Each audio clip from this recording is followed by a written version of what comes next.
Questo programma è offerto da Despar, Eurospar, Interspar. Da 60 anni, il valore della scelta.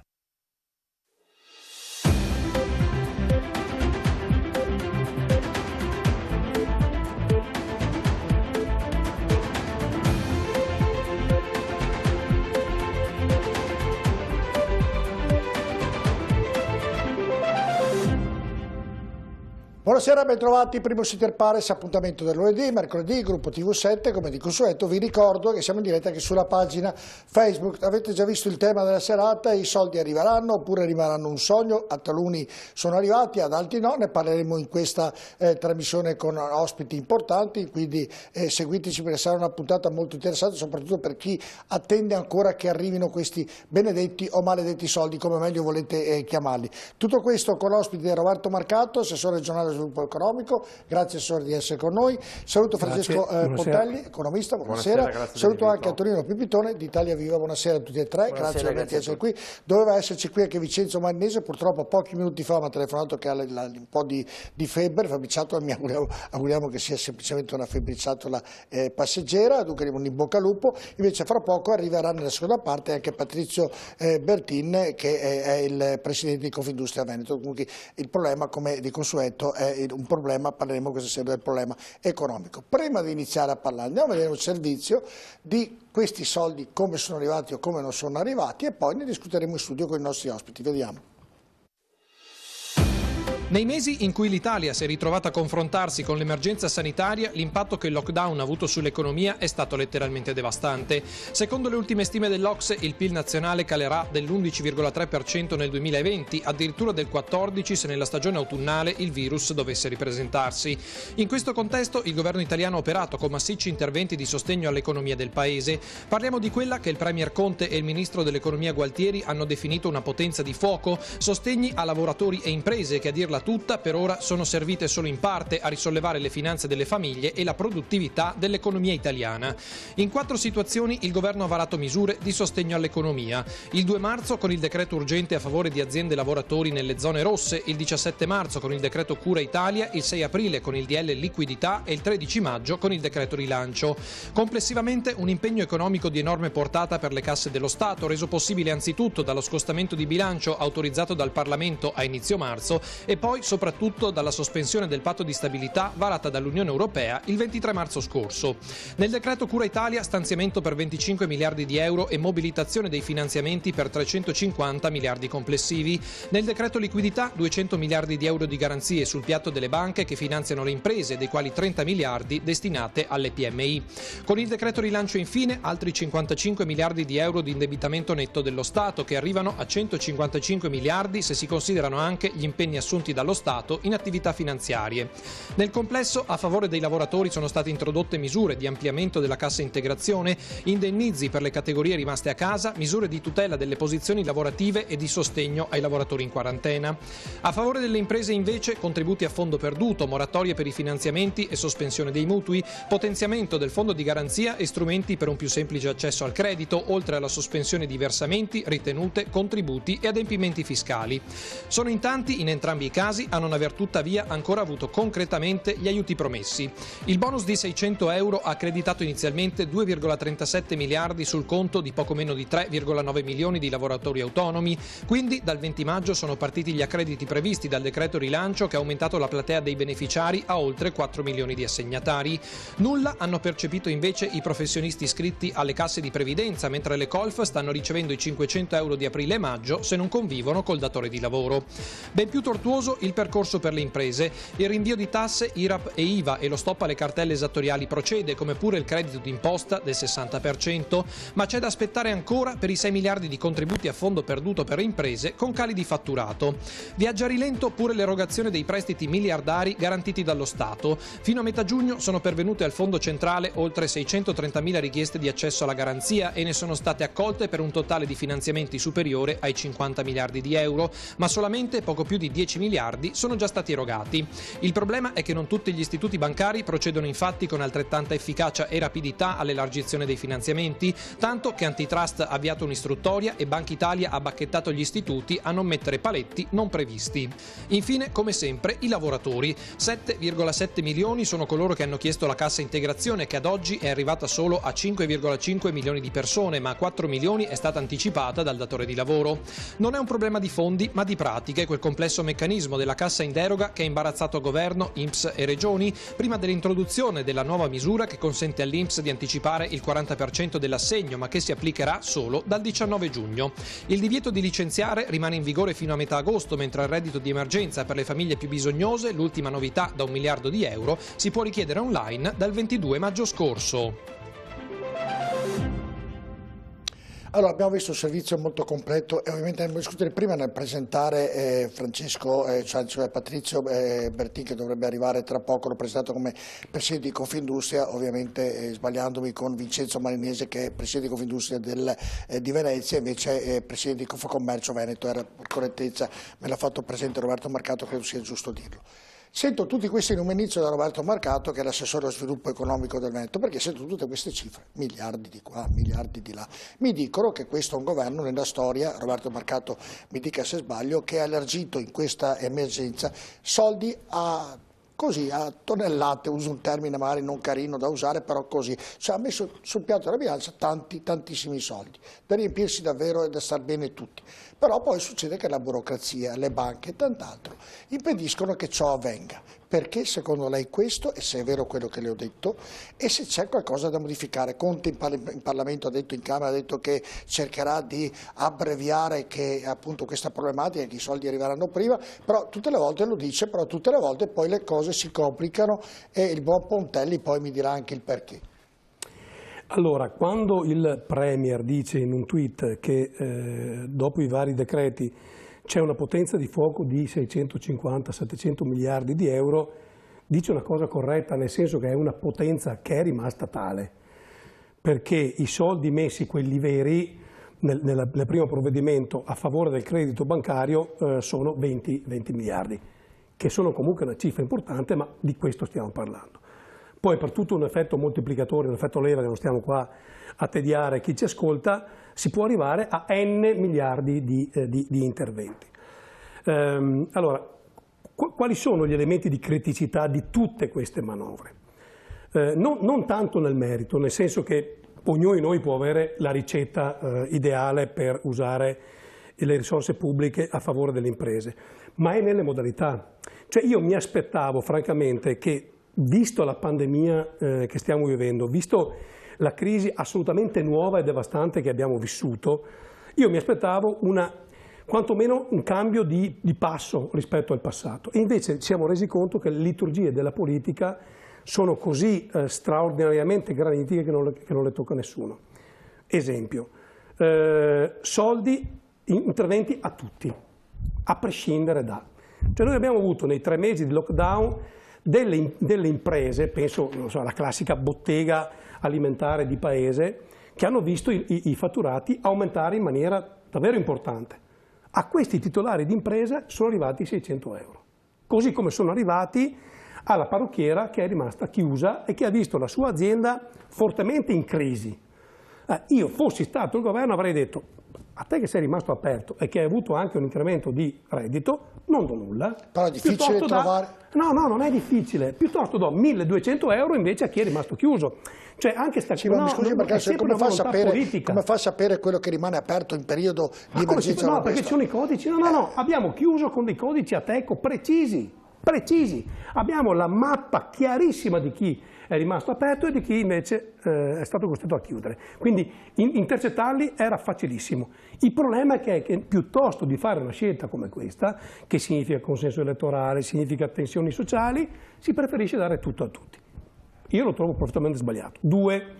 Nel momento in cui tu fai giustamente dei provvedimenti a favore del credito, come quello dei 25.000 euro, io l'ho trovato come provvedimento ineccepibile e l'ho detto subito, ma non fai il decreto attuativo per la banca, lasci alla banca un margine discrezionale enorme E nel momento in cui addirittura tu non fai uno scudo penale o civile per chi eroga quel tipo di rischi, rischi che in realtà tutto si ingolfi. Allora tu hai una bella idea che però nella pratica diventa poco appetibile, perché dicono che non c'è il rating, in realtà un minimo di rating le banche lo devono valutare.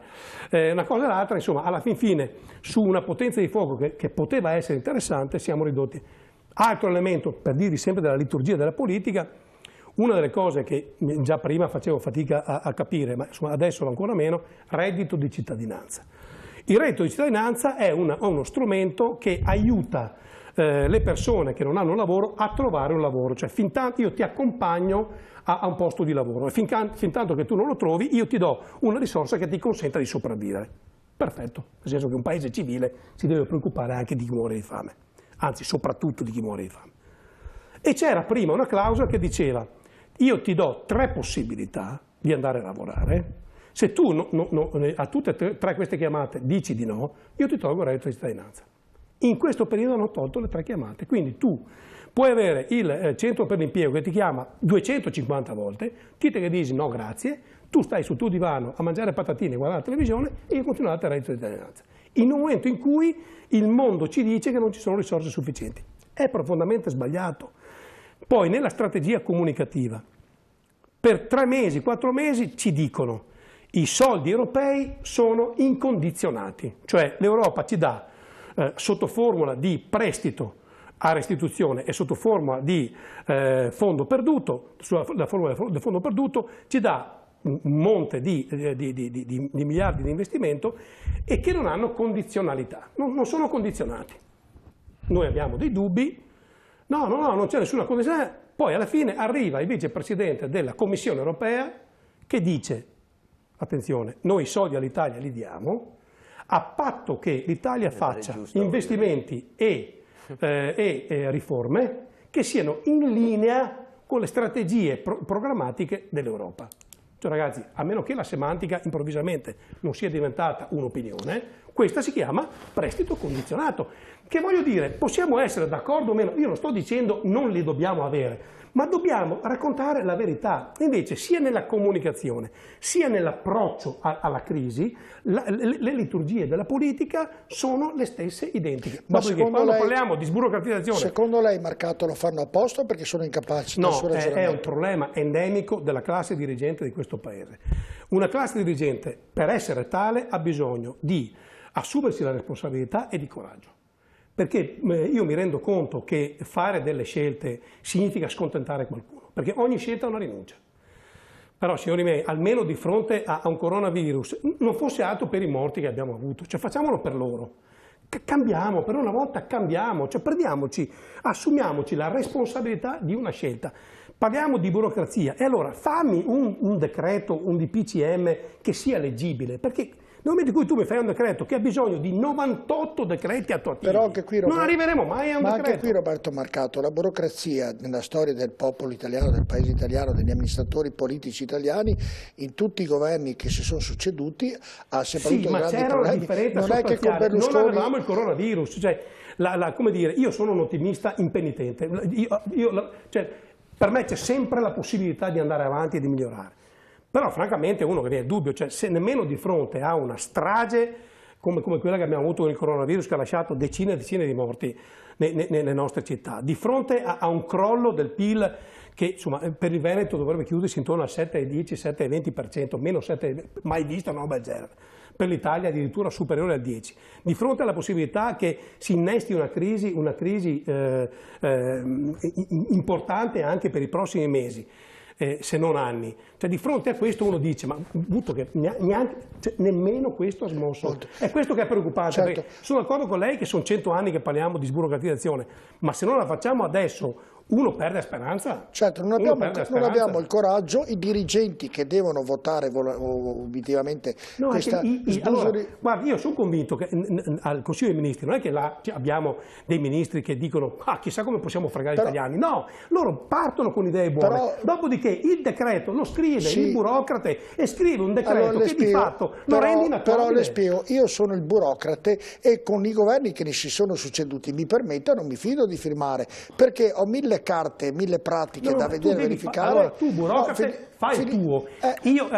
Ma devo essere sicuro nel fare il mio. La politica non mi permette, Roberto Marcato, di essere sicuro di fare il mio, perché io prendo il foglio di carta, guardo, firmo, quando sono sicuro, ma quando in quel foglio di carta ne ho 700 qua per essere sicuri, qua non firma nessuno, ed è il motivo per cui non vengono erogati ma è il governo che deve finanziamenti alle imprese. Ragazzi, allora è inutile che andiamo a chiedere i soldi dall'Europa se dopo tanto gli resta in casa, ma la politica che deve o li spendiamo male come abbiamo sempre fatto. Ma non serve a niente. Marcato ha detto bene, la politica deve prendersi e avere il coraggio di dire togliamo la burocrazia, mica il burocrate che ma se non lo facciamo stavolta con il coronavirus non ci sarà mai più un'occasione d'oro come questa per muovere le montagne. Voi siete al governo, con Italia Viva una piccola percentuale che in certi momenti diventa anche decisiva. È tutto giusto quello che ha detto Roberto Marcato? Beh, innanzitutto mi complimento per chi ha fatto il servizio, che era molto chiaro e ha messo uno dietro l'altro tutta una serie di provvedimenti in maniera molto corretta, quindi complimenti ai suoi collaboratori. Una parte sì, ovviamente poi lui ha una visione politica che io posso ovviamente non condividere. Diciamo che partiamo da un punto che è quello diceva per ultimo Marcato. Abbiamo avuto il coronavirus, cioè c'è stata una epidemia drammatica che ha portato non solo decine di migliaia di morti solo in Italia, ma ha bloccato economicamente tutta l'economia occidentale e non solo quella italiana. Quindi questo è un problema che riguarda tutti gli stati, soprattutto europei, ma non solo. Quindi bisogna partire da quello per capire se poi le risposte stanno arrivando in maniera corretta, stanno arrivando in maniera adeguata e se si può fare di meglio, ovviamente. Cioè noi come Italia Viva non è che condividiamo tutto quello che sta facendo questo governo, su alcune cose noi siamo molto più marcatiani, diciamo, cioè vorremmo un impegno non solo sulla burocrazia ma anche sulla tipologia di visione di impegni economici del governo, perché noi siamo convinti che bisogna aiutare come è stato fatto e come si sta facendo, sperando che arrivino il più presto possibile gli aiuti a chi non sono ancora arrivati, non solo i 600 euro, i 1000 euro, i contributi per le aziende. Adesso sono partiti 2 giorni fa, il contributo a fondo perduto sono, mi pare, qualcosa come 7-8 miliardi, quindi non una robetta da poco, cosa interessante. È evidente che la parte di economia che ha frenato, che si è bloccata è enorme e quindi ci vogliono ingenti risorse per sostenerla. Ma perché non cambiamo, Pipitone, perché non si cambia come diceva giustamente? Noi stiamo provando per quello che possiamo a far fare le cose concrete. Allora, le cose concrete sono, uno, che se il presidente dell'INPS dice che entro venerdì arriva la cassa integrazione a tutti, deve arrivare. Se non arriva il presidente dell'INPS se ne deve andare a casa o quantomeno si deve scusare e spiegare perché. Perché è lui che l'ha detto che arrivavano, mica gliel'ha chiesto nessuno, voglio dire, va bene? Significa che ha una macchina talmente farraginosa di cui non conosce nemmeno lui gli ingranaggi, che è un problema. Se questo per fare un piccolo esempio, se noi diciamo che devono arrivare i 600 euro alle persone, alla cassa integrazione, deve arrivare in tempi, non dico perché ogni persona... Però poi succede, Pipitone, che chiedi 25.000 euro, chi ne ha bisogno va a chiederli e con la banca, faccio un esempio, ha un debito di 15.000, 20.000, i primi a prendersi i propri soldi alla banca gli dici mi tengo i 15.000 e ti do la differenza. Ma questo voglio dire, questa è una cosa indegna che stanno facendo alcune banche, non tutte. Per esempio Banca Intesa sta dando tranquillamente a tutti fino ai 25, adesso 30.000 euro di liquidità, e a quelli che hanno bisogno che sono più grandi le aziende, stanno finanziando come previsto dallo Stato, 80% a garanzia dello Stato e 20% con un interesse anche del 2-3% della guarda, l'interesse minimo di solito è al di sotto dell'1%. Se lei chiede i 25.000, se chiede di più le chiedono il 2-3%. Le notizie che ho io sono che il costo del denaro comunque è sempre un costo molto basso del denaro, ma il problema è che alcune banche stanno rispettando le indicazioni del governo. È vero quello diceva Marcato, che ci voleva lo scudo, cioè la garanzia per chi eroga il mutuo, per i funzionari che ovviamente non saranno un domani chiamate a rispondere di una una cosa su cui loro alla fine non c'entrano, perché è lo Stato che sostanzialmente li stimola a fare. Detto ciò, oggi oltre a garantire quindi il reddito di emergenza, c'è tutta una serie di cose che a noi onestamente non piacciono, però bisogna anche sostenere le famiglie più deboli, però questo non basta. Ho visto un video del suo leader oggi che diceva, l'ho visto proprio oggi, non so se è tanto, quindi mi permetto anche, chiedo scusa se è sbagliato, che diceva oggi gli italiani hanno molti soldi sotto il materasso, prendeteli, li facciamo spendere, lo Stato si tiene il 10-15%, ha detto, così le casse dello Stato hanno 100 miliardi, 100 milioni non vorrei sbagliare, per poter far riprendere l'economia. Non so se anche il suo leader delle volte ragiona in maniera un po'... No, guardi, sono aumentati in maniera impressionante i depositi bancari nell'ultimo periodo, perché tutte le famiglie non hanno più speso niente negli ultimi 4 mesi sostanzialmente, quindi c'è un aumento dei depositi bancari, quindi c'è una grande liquidità. A parte questa possibilità, l'ho visto proprio oggi. Noi abbiamo già stanziati, a proposito di burocrazia, più di 120 miliardi per opere pubbliche, già fatti progetti che sono ferme perché manca la firma del burocrate, perché manca il ministro che si occupi, eccetera. Quindi su queste cose, e questo concordo in buona parte con Marcato, è evidente che c'è bisogno di un governo molto più smart, molto più dinamico, che deve tagliare che deve, come dire, accorciare le distanze. Lo sento dire da tutti poi chi è al governo. No, ma noi ci proviamo. Allora, guardi, Renzi quando era al governo, Renzi può piacere Renzi ha avuto il 40% può fino a piacere ieri, o meno, ma Renzi quando era al governo queste cose ha provato a farle e in gran parte le ha fatte. Poi la burocrazia non mi sembra sia stata diminuita. Il codice appalti l'ha approvato Renzi, le agenzie le ha approvate Del Rio. Il governo Renzi ha moltiplicato la burocrazia. Ma non è vero. Ma come non è vero? È la realtà. Codice, tanto è vero che il ponte di Gela hanno fatto in deroga al codice appalti perché il codice appalti frena gli investimenti pubblici ed è attribuibile al governo Renzi, quindi cerchiamo di dire le cose come stanno. Ma guarda, non la penso assolutamente così, non è così. Il governo Renzi ha fatto due cose, ha accelerato gli appalti perché c'erano anche delle procedure particolari di velocizzazione, dall'altra parte ha messo la Cantone nell'agenzia di controllo per verificare che gli appalti andavano. Questo poteva forse un po', come dire, pensare un po' che rallentasse le cose, ma non era così. Io cosa ho detto? Il governo Renzi ha rallentato la burocrazia.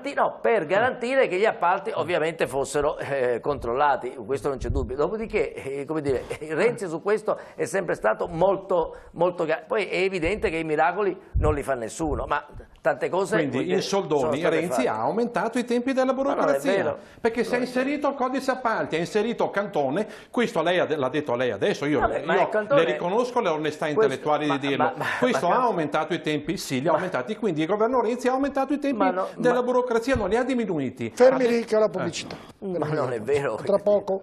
Ma non è vero assolutamente.